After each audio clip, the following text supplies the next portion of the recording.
नमस्कार दोस्तों, बहुत बहुत स्वागत है आपका आज के इस वीडियो में। दोस्तों, आज का हमारा वीडियो उसी हेल्थ सीरीज का पार्ट है जिसके तहत हम बड़ी सरल भाषा में अपने दर्शकों को हेल्थ प्रॉब्लम्स के बारे में जानकारी देते हैं और उनके सॉल्यूशंस भी बताते हैं। उस हेल्थ सीरीज का नाम है my health is my responsibility. बाकी सारे वीडियोस इस वीडियो के डिस्क्रिप्शन बॉक्स में आपको मिल जाएंगे। चलिए आते हैं आज के इसके टॉपिक पर, जो है 5 ऐसे फूड जिन्हें हम जनरली हेल्दी समझते हैं या जिन्हें हम यदि सही मात्रा में ना लें तो वे एक्चुअल में जहर के समान हैं, उल्टा शरीर को नुकसान पहुंचाते हैं। इसी सीरीज में जो सबसे पहला फूड हमारे पास है वो है नटमेग यानी कि जायफल।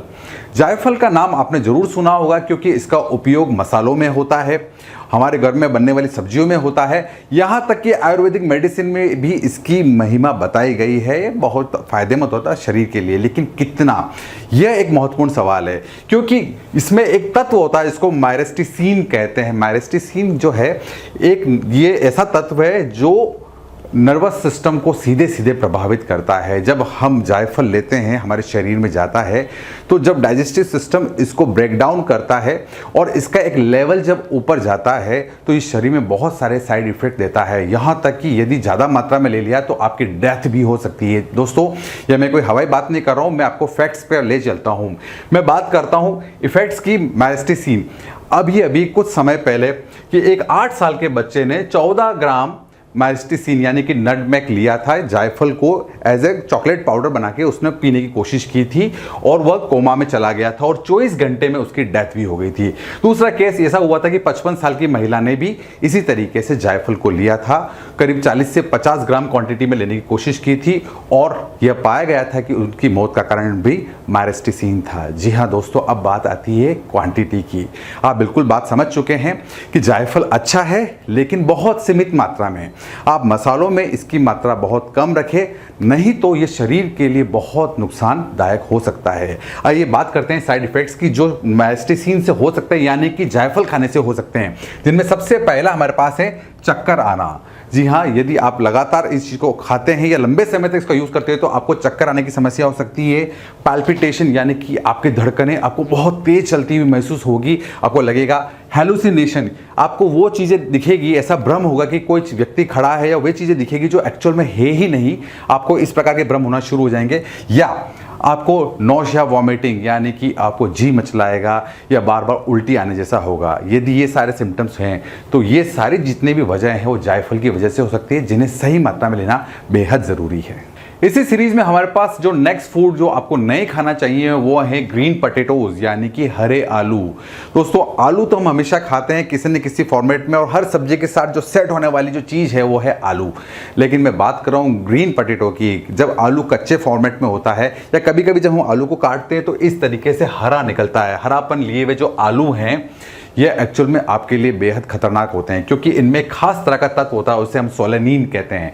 सोलेनिन जो है वो एक ग्लाइको एल्कलॉइड पॉइजन होता है, खास तरह का जहर जो ग्रीन पोटैटो में आपको मिलता है। मैं आपको न्यूज़ 18 की एक न्यूज़ बताता हूँ जो कहती है कि हरे आलू के सेवन से सिरदर्द, डायरिया, पेट दर्द या फूड पॉइजनिंग तक हो सकती है। इतनी सारी जो चीज़ें हैं वो इसमें होती है जो सिर्फ सोलेनिन की वजह से होती है। अब ये जो सोलेनिन है वो क्या क्या इफेक्ट देता है आइए समझते हैं। इफेक्ट्स ऑफ ग्रीन पोटैटोज, जो सबसे पहली चीज जो है वो है पैरालिसिस या लकवा। यदि आप लंबे समय तक ग्रीन पोटैटो का सेवन करते रहेंगे तो हो सकता है आपके कुछ ऑर्गन जो शरीर के वो काम करना बंद कर दे, आपको लकवा हो सकता है। आपको हेडेक हो सकता है, सिर भारी रह सकता है हर वक्त, आपको इंटरनल ब्लीडिंग हो सकती है, अंदर ही अंदर आपको कोई खून बह रहा है आपको पता नहीं चलेगा, ये सब समस्या हो सकती है। उल्टी होना, जी मचलाना, ये समस्याएं हो सकती है और साथ में आपको कोमा या मृत्यु भी हो सकती है। इतने सीरियस कॉम्प्लिकेशंस के साथ आप देख सकते हैं जो ग्रीन पोटैटो हैं वो आपको नहीं खाना चाहिए। आप हमेशा जो पूरे पके हुए जो हल्का सा पीलापन लिए, लालपन लिए हुए जो आलू हैं आप उन्हें लाइए और उन्हें अच्छे से धोकर उबालकर फिर उन्हें बनाइए। दोस्तों, इसी क्रम में अगला फूड जो आपको नहीं खाना चाहिए वो है बिटर आमंड्स यानी कि कड़वे बादाम। आपको नहीं खाने चाहिए जो कच्ची फॉर्मेट में होते हैं। आपको बड़ा आश्चर्य होगा कि अरे इसको तो छोड़ दो, लेकिन ये सच है दोस्तों कि यदि हम कच्चे बादाम खाते हैं या कड़वे बादाम जो आपको टेस्ट में कड़वे लगते हैं आप उन्हें खाते हैं तो आपको सीरियस साइड इफेक्ट्स का सामना करना पड़ सकता है क्योंकि इसमें होता है हाइड्रोजन साइनाइड। आपने साइनाइड का नाम जरूर सुना होगा और मैं आपकी जानकारी के लिए बता दूं कि साइनाइड जो है धीरे धीरे मात्रा में यदि हमारे शरीर में एक्यूमुलेट होना शुरू कर देता है और यदि इसकी मात्रा बढ़ जाती है तो आपको बहुत सारे कॉम्प्लिकेशंस का सामना करना पड़ सकता है, क्योंकि ये एक टॉक्सिक सब्सटेंस है, ये जहरीला होता है और ये अपने आप खत्म हो जाता है जब बादाम पूरी तरीके से लाल हो जाती है, पूरी खाने योग्य हो जाती है। तो आप कभी भी बादाम को कच्ची फॉर्मेट में खाने की कोशिश ना करें और यदि आप खाते हैं तो कुछ साइड इफेक्ट्स आपको फेस करने पड़ सकते हैं। मैं आपको फिर से इसको ऑथेंटिकेट करने के लिए मैं टाइम्स ऑफ इंडिया की न्यूज़ को यहाँ पे सहारा लेता हूँ, आपको बेस बनाता हूँ। आप देख सकते हैं कि injection of significant amount of bitter almond can be toxic and potentially lethal, यानी कि ये जानलेवा भी हो सकता है। यदि आप लगातार खाते ही रहे तो आपको सीरियस कॉम्प्लिकेशंस हो सकते हैं, आपको भ्रम कंफ्यूजन की स्थिति रहती है और यहाँ तक कि आपको चलने में, बैठने में, उठने में चक्कर आने की समस्याएं भी हो सकती है। तो कृपा करके आप जब भी बादाम का सेवन करें तो पूरी पकी हुई लाल बादाम ही उपयोग में लें। हमारा अगला खाना जो एक्चुअल में हमारे लिए नुकसानदायक है वो है under cooked red kidney beans, यानी कि राजमा। यदि राजमा को पूरा पकाया ना जाए या थोड़ा सा कच्ची फॉर्मेट में खाया जाए तो ये शरीर को फायदा करने की बजाय नुकसान पहुंचाता है, क्योंकि इसमें खास तरह का तत्व होता है जिसे हम लैक्टिन कहते हैं। लैक्टिन एक्चुअल में एक टॉक्सिक सब्सटेंस है जो शरीर में जाने के बाद बहुत ज़्यादा नुकसान पहुंचाता है। आपकी जानकारी के लिए बता दूं, यदि राजमा को बहुत अच्छे से पकाया जाए, पूरी तरीके से स्टीम कर दिया जाए तो धीरे धीरे लैक्टिन की मात्रा उसमें कम हो जाती है। लेकिन कभी कभी कुछ रेसिपीज में ऐसा किया जाता है कि उसको अंडर कुक्ड रखा जाता है, यानी कि उसको आधा ही पकाया जाता है। तो ऐसी सिचुएशन में लेक्टिन पूरी तरीके से नष्ट नहीं होता है और शरीर में ज़्यादा नुकसान पहुंचाता है। और लगातार यदि आप इस तरह के बीन्स को यूज़ करते हैं तो शरीर में कुछ खास तरह के साइड इफेक्ट्स होते हैं जो अभी हम देखते हैं। मैं आपको लिए चलता हूं टाइम्स ऑफ इंडिया की न्यूज़ के ऊपर, जिसमें जो कहती हैं कि जो इस टाइप के बीन्स हैं वो बहुत तरह के कॉम्प्लिकेशंस करते हैं, जिनमें से फूड पॉइजनिंग और वॉमिटिंग सबसे ज़्यादा इंपॉर्टेंट है। आइए देखते हैं साइड इफेक्ट्स जो हो सकते हैं। अगर आप इस प्रकार का राजमा खाते हैं तो आपका जी मचलाने की समस्या हो सकती है, आपको वॉमिट हो सकती है और आप अनईजी फील करेंगे। दूसरा, आपको एब्डोमिनल पेन होंगे, क्रैम्प्स आएंगे, मरोड़े आएगी, आपको लगेगा कि बहुत ज़्यादा अनईजी आप फील कर रहे हैं और हो सकता है आपको डायरिया हो जाए। तो मेरी आप सभी से गुजारिश है कि राजमा खाएं, बिल्कुल खाएं, लेकिन पूरा पका हुआ, आधा पकाया हुआ राजमा प्लीज़ ना खाएं। दोस्तों, हमारी सीरीज का अंतिम फूड जो आपको चौंकाने वाला है वो है ब्राउन राइस। जी हाँ दोस्तों, सभी जगह बताया गया है कि ब्राउन राइस आपकी हेल्थ के लिए बहुत अच्छा होता है, आपके डाइजेशन के लिए अच्छा होता है, आपकी मेमोरी के लिए अच्छा होता है और बहुत सारे डॉक्टर्स इसको रेकमेंड भी करते हैं कि आप ब्राउन राइस खाइए। लेकिन कितना और कब और कैसे खाना, ये बहुत इंपॉर्टेंट बात है और आज हम तुलनात्मक अध्ययन भी कर रहे हैं। हम डिस्कस करने वाले हैं कि ब्राउन राइस ज़्यादा अच्छे हैं या आपके वाइट राइस ज़्यादा अच्छे हैं। यदि आप ब्राउन राइस को लगातार लेते हैं तो इनमें एक समस्या यह भी है कि इसके साथ में आता है आर्सेनिक।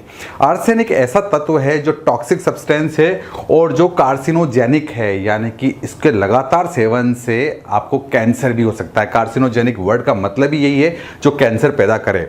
और ये जो है इस प्रकार का तत्व होता है कि एक साथ नजर नहीं आता है, क्योंकि चावल की जब खेती की जाती है उसमें बहुत सारे पेस्टिसाइड्स डाले जाते हैं और पेस्टिसाइड जो है धीरे धीरे धीरे है वो राइस के अंदर डिपॉजिट होना शुरू हो जाते हैं। अब लगातार जो ब्राउन राइस है, इनकी जो प्रॉपर्टी होती है वो इस प्रकार की होती है कि ये उनका अवशोषण ज़्यादा करते हैं, ज़्यादा एब्जॉर्ब करते हैं पेस्टिसाइड्स को।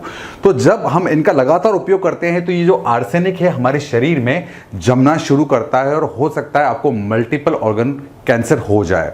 तो आप इसका उपयोग सोच समझ के करें।